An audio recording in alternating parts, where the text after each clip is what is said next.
And you here see also my little kind of enclosure, half enclosure you can call it, just with the bubble wrap. I have some doors, I close it here with some, I think it's English called Velcro.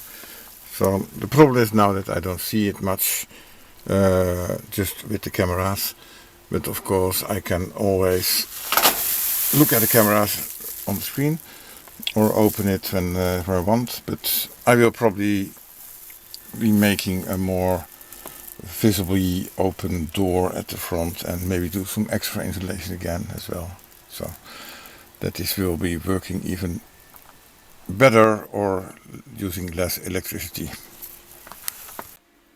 If you want to get more of my progress, you can subscribe to my channel, or of course use my Patreon and follow me over there. You can then also help me to get a cup of coffee if you want, or you can download the other files that I have uploaded there for all of my projects. So I hope to hear from you if you have any questions.